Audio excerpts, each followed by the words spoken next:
Now, I think this is one of those topics that the internet has made way more confusing than it needs to be. A high protein diet is not going to turn you into the Hulk. Once you are consistently hitting within that optimal range, there's going to be a point of what we call diminishing returns. And in fact, if you keep pushing your protein too high, it could actually be detrimental. And I'm not talking about BMI, because if I was a healthy BMI, I would have to cut off an arm. How much do you actually need? And maybe more importantly, how much is actually realistic for you to aim for?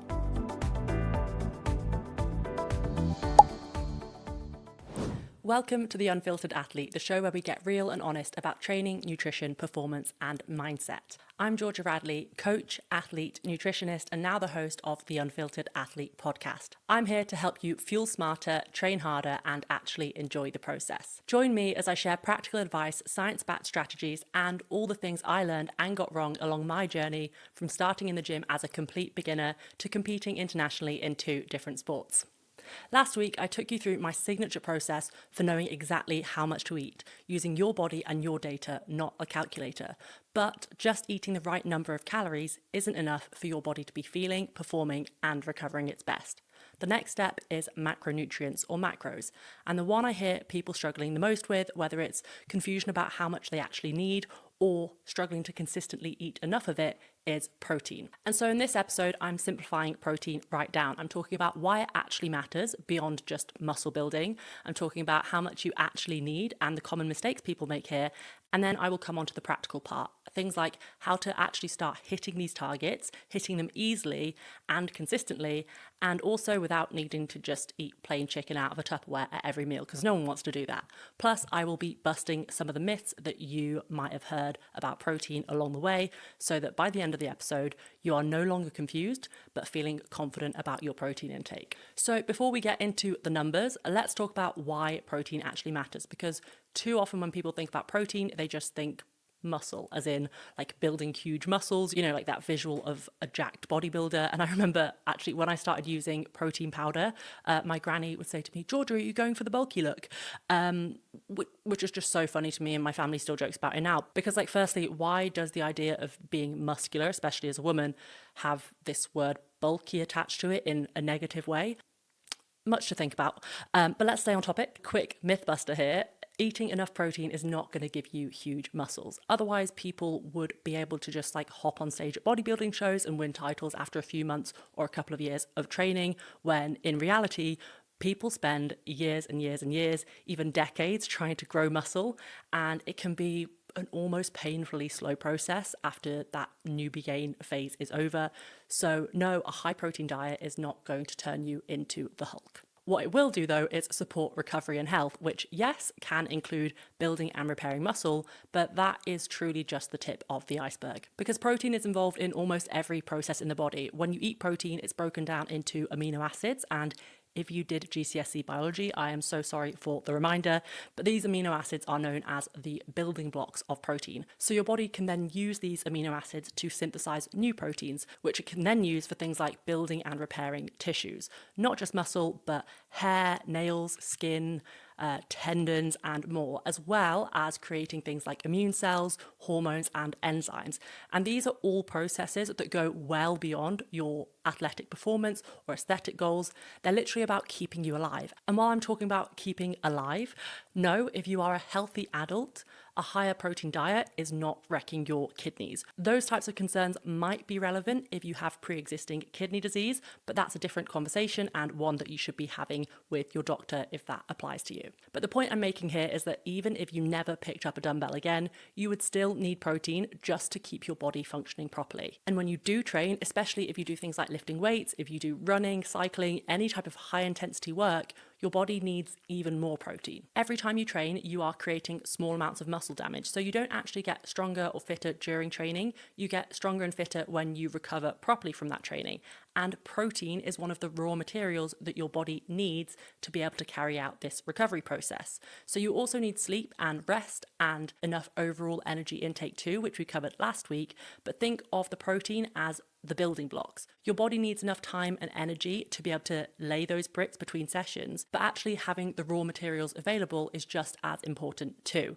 And this applies no matter what type of training you're doing or whether you're trying to build muscle or not. It's not just lifting weights that stresses your tissues and requires protein for recovery. You need it if you're a cardio-focused athlete too. And something I really want to stress here is that the benefits of having a good amount of muscle mass go well beyond aesthetics or even performance goals. Like, yes, it's absolutely fine to have goals to build muscle, to work towards physique or performance goals. But if we talk long term, not like 5 years or even 10 years type of long term, but longer than that, what you eat and how you move now has a lasting impact. So as you build muscle, you're potentially not only extending your lifespan, but more importantly, improving your chances of actually maintaining your independence and function into old age. And that's for a number of reasons. One of them being that muscle decays as we age, especially if we don't do anything to minimize that process. So having a higher starting point in your younger years gives you a bigger sort of reserve, so to speak. But also the ideas that we previously held about muscle wastage being this inevitable part of aging are being questioned. And you can absolutely build and maintain muscle even if you are older with the right training stimulus and diet. And it's also not just muscle either. When you're active and eating well, your bones adapt too. So just like muscles, they respond to the challenges that they're given and can build or maintain their strength. And so by staying strong, staying active and eating well, you are reducing your risk of osteoporosis too, which can be a huge risk, especially in the older population. So no matter what age you are right now, eating enough protein and strength training is an investment in your longevity. And shout out to my granny again, who does her Keep Fit classes and has even hopped on the protein train after realizing that she wasn't eating enough. I gave her some protein powders and even some creatine, and she is well into her 80s and going strong. And so we've got muscle building, we've got performance, and we've got health, including your long-term health. But there is one more thing that I really want to touch on in terms of the benefits of eating enough protein. And this one is really more of a practical one, but it's that it helps to keep you feeling fuller for longer. And this is because out of protein, carbs, and fats, protein is the most satiating macronutrient, which means it can help to control hunger, which makes sticking to your overall nutrition plan a lot easier for most people. And that's actually a huge part of why higher protein diets tend to be more successful for fat loss. Like, it's not because there's something magically going on with protein that causes you to be in a calorie deficit. Although technically your body does burn more calories digesting it than it does the other macros, but it's kind of by a negligible amount. But it's actually the reason these high protein diets tend to be more successful for fat loss is actually because it naturally helps prevent hunger, keeps you feeling fuller, and then you can be more consistent with your nutrition plan, whatever that looks like. And speaking of fat loss, protein can help you build or at least maintain lean mass when you're in a calorie deficit, helping ensure that the weight that you lose in that calorie deficit is coming more from fat and that you're preserving your muscle mass, which is of course what we want, because maintaining that lean tissue is what's going to keep your metabolism healthy, support strength and performance, and also result in a leaner physique rather than just being lighter on the scale but not necessarily having improved your body composition at all. And on the flip side of that, if your goal is to build muscle with a calorie surplus, plenty of protein is going to give your body plenty of those raw materials that it needs to adapt and grow and build those muscles in between sessions. And then of course, if you are eating at or around maintenance, focusing on performance, protein is going to help you recover, meaning better training and actually faster progress over time. And then on top of that, it will support a healthy body composition for your sport and overall just help keep you feeling healthy and energized. So no matter what your goals, fat loss, muscle gain, health, performance, or some combination, protein is going to play a central role in all of it. And so now that we've covered why it matters, let's get onto the part that I think causes the most confusion. How much do you actually need? And maybe more importantly, how much is actually realistic for you to aim for? Now, I think this is one of those topics that the internet has made way more confusing than it needs to be. And it's where most people, especially beginners, get stuck, because depending on where you look, you'll get a completely different answer. So you might have seen anything from 0.75 grams per kilo of body weight, which equates to around 0.36 grams per pound of body weight, which, by the way, that calculation would have me eating 60 grams of protein per day. So that's on one end of the spectrum. And then on the other end of the spectrum, you might have heard something along the lines of you need to eat at least 1 gram per pound of body weight just to like maintain muscle or build muscle, or like you'll lose all your gains. And Interestingly, I think both of those statements at least are rooted somewhat in some evidence, but there's also a lot of context missing from both of them. And so I'm going to explain that and, of course, simplify it. So interestingly, the official UK guideline, and this kind of does align with most other countries' standard guidelines, that's the one that you'll see on food labels. The UK guideline recommends around 0.75 grams of protein per kilogram of body weight per day. But the issue is people are interpreting that as that's the amount of protein that they should be eating, when actually what that is the minimum amount that you need to avoid deficiency. In other words, enough to keep your organs working and to stop your hair from falling out, but not enough to actually feel your best, perform well, recover from training, or build a strong, healthy body composition. So if you're active, if you're training regularly, or working towards some sort of body composition goal, that amount just is nowhere near enough. And so that is that really low end of the spectrum, and that's just to avoid deficiency. But we want to know what is optimal. And so the research currently shows consistently that people who train or want to lose fat or build muscle do better with a far higher intake than that. And most studies land somewhere between 1.6 to 2.2 grams of protein per kilo of body weight, which equates to roughly 0.7 to 1 gram of protein per pound of body weight, which is of course way over, in some cases double, that government recommendation that I just mentioned. And the research further shows that in some cases, like if you're dieting or if you have a very high training load, you might, not always, but you might benefit from going slightly higher, maybe up to 2.4 or even up to 3 grams per kilo of body weight. But what is interesting is that more is not automatically better. So if you are currently under eating protein, say you're eating 60 to 70 grams per day, maybe that's your government recommendation, like if you're a similar weight to me, then yes, you will probably see huge benefits by increasing it. You will probably feel fuller for longer, you'll have more stable energy levels, you'll recover better, and you'll probably notice a big difference in your training quite quickly as well.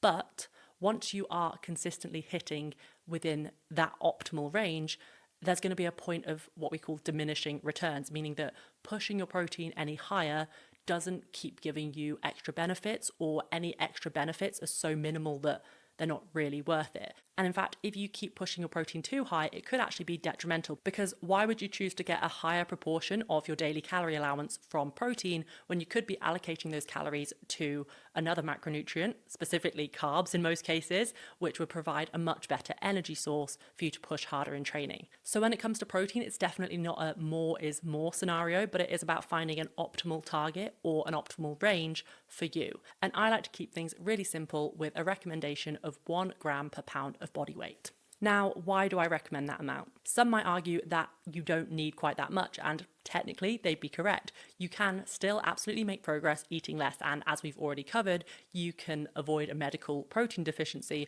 by eating above the minimum recommended threshold. But personally, I would much rather err on the side of slightly too high than slightly too low, and that is for several reasons. First, protein is super helpful for managing hunger, as I've already mentioned, making it easier to be consistent, and what you can do consistently is going to dictate your results, not what you can do short term. Another reason I like to err on the higher side with protein is that it gives you some leeway. So if you aim for 1 gram per pound of body weight, but you fall slightly short, you're still landing within a really good range. Whereas if you aim too low in the first place and then you fall slightly short of that target that's already too low, then you actually might be in that range where you are starting to impact your results by under eating protein. And then the final reason is that it's not excessive, because once you're around that 1 gram per pound mark, you're in that evidence-based sweet spot, which for most people strikes a great balance between supporting recovery and performance without wasting calories that could otherwise be used for fueling your training. Now, there are some caveats to this though, and if you've been listening to all of the episodes of the Unfiltered Athlete podcast so far, you will know that I am absolutely not a one-size-fits-all hard and fast rules girly. So let's touch on some of those caveats. Now, the first one is that this guideline works best for people who are already relatively lean. And I'm not talking about like six pack or like bodybuilder type shredded lean. I'm just talking about that if you are carrying an excess amount of body fat, then you may want to base your protein target on what an approximate healthy weight would be for you rather than your current scale weight. And I'm not talking about BMI, because if I was a healthy BMI, I would have to cut off an arm. BMI measures we know are not accurate, but I'm talking about what a genuine, realistic, healthy weight for you would be, because otherwise your number might end up being unnecessarily high. And you'll sometimes see people recommend setting protein based on lean body mass. And while that is a great idea in theory, it's not particularly practical for most people, because unless you're doing DEXA scans, which are the gold standard measurement for body composition, you're not going to know your body fat percentage. And I really would not recommend relying on smart scales that estimate your body fat percentage for this either, because each and every brand will give you different results. So it just doesn't make sense to base nutrition targets off something that's so variable, so dependent on water and inflammation, loads of other factors that's beyond the scope of this episode, but they're just not accurate. So don't use them to assess your lean body mass, especially not if you're then using that number to calculate your protein target. Instead, I want you to keep things simple and focus on consistency, because the exact number isn't what's going to make or break your results. Rather, eating within an effective, realistic range is. And ultimately, if that 1 gram per pound target feels too high for you, you don't have to hit it exactly. You could aim for 0.8 grams per pound, and you'll most likely see very similar, if not identical, results. And speaking of, if you do want to aim for that target of 1 gram per pound, but right now it feels a million miles off, say you've gone through the testing phase I took you through last week, and you've been tracking your food, and you're eating an average of 70 grams of protein per day, but this recommendation would mean eating 140 grams of protein per day. Don't panic, and don't try to make that jump immediately. It's a huge jump, and it usually is just going to lead to overwhelm, frustration, and such a big sudden dietary change that you'll probably encounter digestive issues too. Instead, I want you to increase gradually, and I'm going to take you through exactly how to do that in the next section. So whether right now you are miles off, or you're falling slightly short, or you're finding yourself hitting targets some days but not others, or you are mostly consistent but want to optimize your intake, I've got a load of practical tips coming up. But first, I just want to summarize what I've said about how much protein you really need. Because if you Google it, it will usually come up with a minimum recommendation from a government guideline, which is going to be way too little. It's a minimum threshold to avoid deficiency, but you are here because you want optimal. And for that, I recommend working towards a starting point of around 1 gram of protein per pound of body weight per day, with some room for adjustment either side of that, depending on your goals, your training, and most importantly, what you can actually stick to. And on that note, let's talk strategies for hitting your protein targets. All right, so you've got your number, you understand why protein matters, but now the question is, how do you actually eat that much consistently without feeling like your entire diet revolves around chicken and protein shakes? Because this is the next point that people tend to get stuck or fed up, especially if they've managed to conquer the minefield that is the question of how much protein do I need. The next hurdle is actually doing it, especially when you're busy, when life happens, or when you just don't want to eat bland, boring foods on repeat. So let's fix that. I've got 5 simple tips and strategies that I've used with my clients over the years, and that you'll be guided through inside the Athlete Nutrition Blueprint, which, by the way, you can still get at the introductory price of £297. That's for instant and unlimited lifetime access, but only until midnight on Monday, the 1st of December 2025. And all the details for that are in the show notes. But right now, let's get into how you can make hitting your protein targets a simple, stress-free part of your routine. The first tip is to start off by building awareness. And if you didn't listen to last week's episode, I strongly recommend you do. I talked about testing and learning your baseline. And what this is going to do is, number 1, tell you exactly what you're working with right now. So if your target is B and you are at A right now, it's much easier to figure out how to go from A to B if you know where you're starting. And number 2, it's going to give you a clear picture of where you're currently getting protein from in your diet, as well as where it's missing. And if you haven't been tracking your food, even just doing 3 to 5 days of tracking can be enough to give you some really helpful insights on your protein intake. You can look at the data, not relying on memory or subjective thinking, but what you've actually been doing, and spot things like which meals are low in protein, are you having most of your protein at dinner but none at breakfast or lunch, and how about your snacks, and are there foods that you thought were high in protein but actually pack in a lot of carbs or fats or both. And then you're not just looking at where you're falling short. I also want you to look at where you are getting protein from, because this can help you do more of what's working. So in particular, look at any foods that contain upwards of 20 grams of protein per 100 grams of that food, because these will typically be foods from which the majority of calories are coming from protein, meaning that eating them won't add significant extra calories from carbs and fats that you don't need, which is a common challenge when you're trying to increase your protein intake. So the tracking phase isn't strictly about numbers, it's also about that information and insight that you gain about your nutrition habits that you can then use to improve your protein intake. So to reiterate, the first thing you're doing is tracking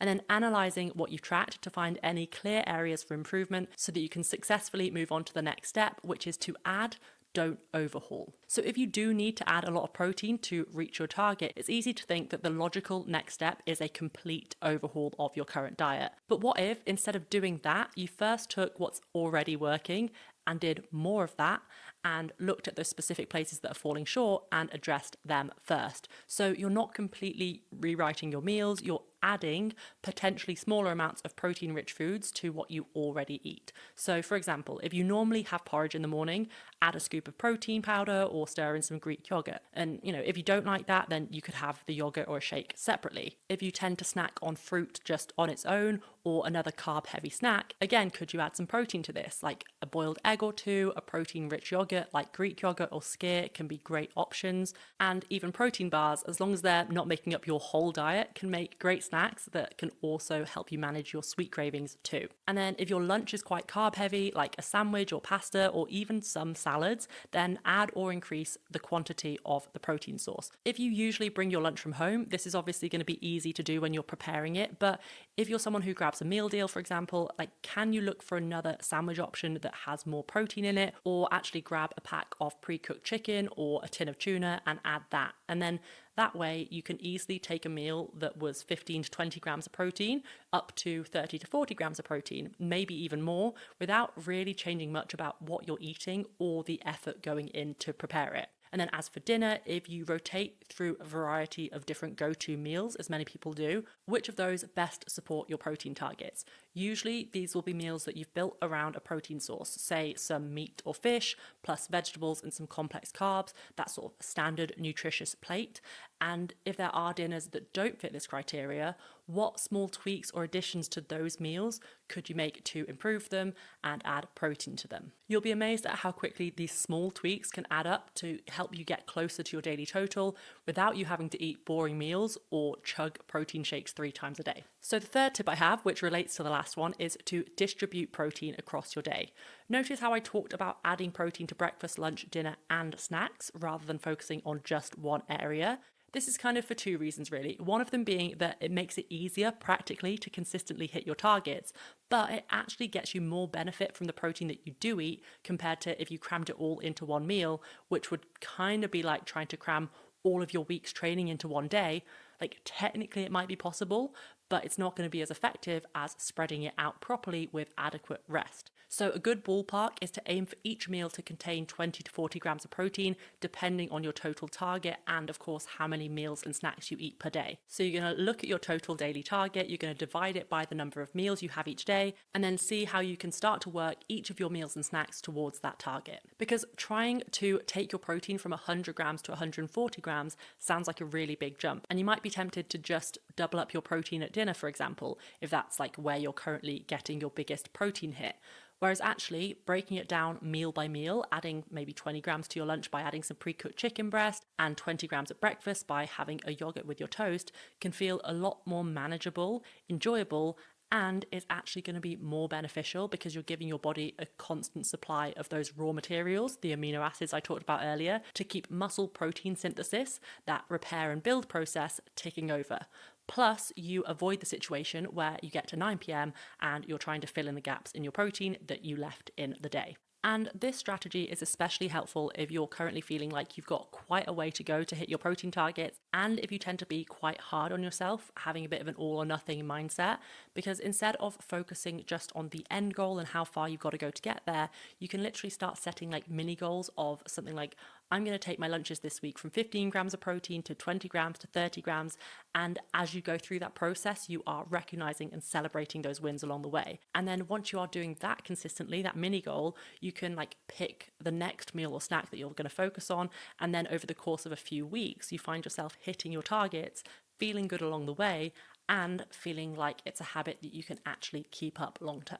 Okay, let's move on to tip number 4, and that is to rely on convenience. I've mentioned tin tuna, I've mentioned pre-cooked meats, protein shakes and bars, and I really want to stress that you do not need to be cooking everything from scratch to hit your protein targets. And whilst there might be some changes that you make to the main meals that you're cooking, like experimenting with new higher protein recipes or making higher protein substitutions, the biggest game changer for most people in terms of increasing protein is adding and embracing convenience foods throughout the day. I'm talking things like pre-cooked meats, and that could be like in the packets, or it could be like a rotisserie chicken from the hot section in the supermarket, beef jerky, tinned fish, especially tuna if you want a leaner protein source, Greek yogurt and skyr or other protein-rich yogurts.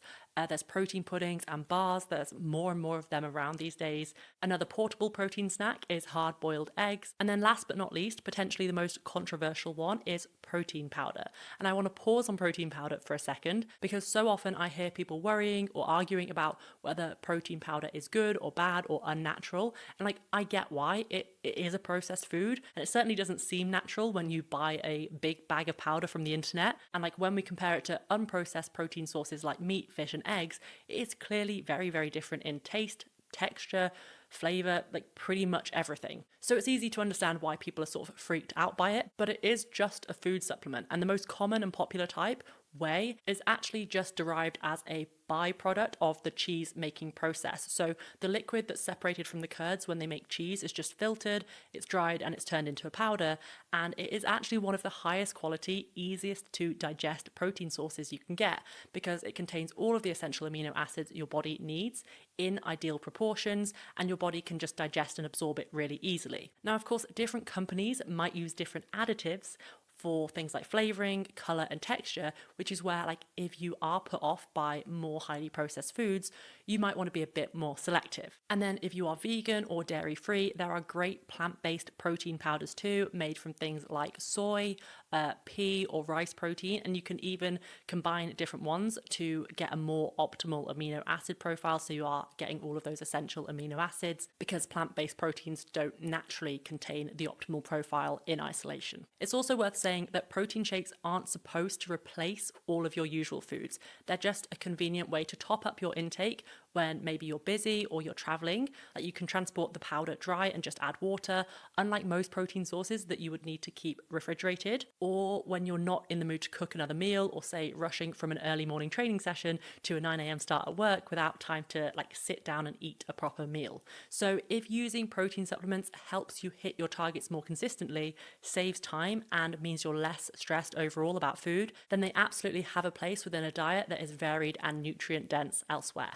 So that was tip number 4, make convenience your friend. And then my final tip, which I have somewhat touched upon already, is to build up gradually over time, especially if you've got some big increases to make. And I mentioned earlier that this is important for establishing consistency and keeping you focused on the improvements you are making rather than how far you've still got to go. But another reason that this is so important is that any dietary changes, even positive ones, can affect your digestive system and give you unwanted side effects, such as gas, bloating, diarrhea, and constipation. So basically, it can make you feel pretty rough.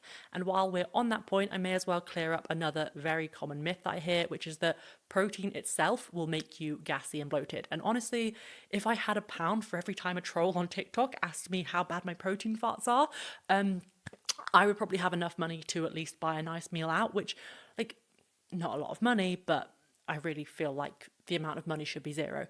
I digress, but it's usually not the protein itself that's directly causing the issue. It's what comes with it and/or the speed at which you've changed your diet. So for example, some plant-based proteins like beans, lentils and chickpeas are high in fiber and certain types of carbohydrates that can ferment in the gut, especially if you've increased them suddenly. And this can apply to lots of veg too. So also bear in mind that people quite often start trying to eat more healthily and they add more protein and more veg, which is great. But because protein has this reputation, they assume that it's the protein that is triggering wind, when it could just as well be the veg. So that is one common trigger: plant-based foods.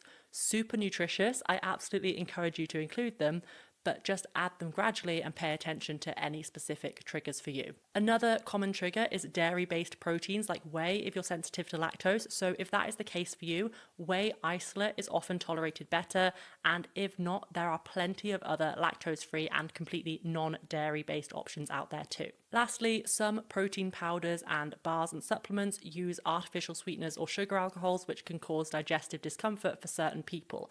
And I've got a strong stomach, but I started to notice that if I have one protein bar per day, I'm all good. But the second I have two, it is too much to manage. And that's not the protein itself, because I can have pretty much as much whey protein as I could possibly want without a problem, but it's the other ingredients in there. So if you are feeling bloated or gassy after increasing protein, rather than assuming that protein doesn't agree with me, just do a quick self audit. What type of protein did you add? How fast did you increase it? And could there be any other factors in your diet or in the protein products you've added that might be triggering it? And of course, to minimize the risk altogether, you are going to increase gradually. So as I mentioned in the third tip, I recommend taking it maybe one meal at a time, focusing on that for a week or maybe a little bit longer before progressing, or looking at making an increase of just 10 to 20 grams per week at most as you're working towards your target, so that your body has time to adapt to the new demands you are asking of it. And also so that those increases feel manageable and sustainable, and you can pay attention to anything that may or may not agree with you along the way. And this ultimately is going to feed into long-term consistency far more than any overnight overhaul would. And it's this consistency that actually leads to results. Because when you aim for perfection, it's almost always short-lived, and you don't make serious performance or body composition changes over the course of a few weeks where you're doing things perfectly. It can take months and even years depending on your goals, and I want you to see this as a lifestyle change that you're committed to, not a short-term fix. So to sum all of those tips up, first, you are going to start by building awareness of where you are at right now. And then you're going to look at where you can add protein here and there across your day rather than overhauling your meals. And then when you're doing this, you are going to try and make sure that you are spreading that additional protein across the day nice and evenly. The fourth tip I gave you was to really rely on convenient options. Yes, protein shakes are fine. And then finally, you're going to increase gradually, not only to build habits and develop a mindset that is focused on improvement over perfection, but also so that your digestive system doesn't get upset by a drastic shift in your diet. And as always, you're going to aim for consistency, not perfection. So there we have it, everything you need to know about how much protein you really need to eat, all the way through to how to start actually hitting those protein targets to feel and perform your best. Please let me know in the comments, how much protein are you eating right now? And what is your biggest struggle when it comes to getting enough protein? Or if you're already nailing your protein targets, why not drop in the comments your best tips or your favorite meals and snacks that help you do that?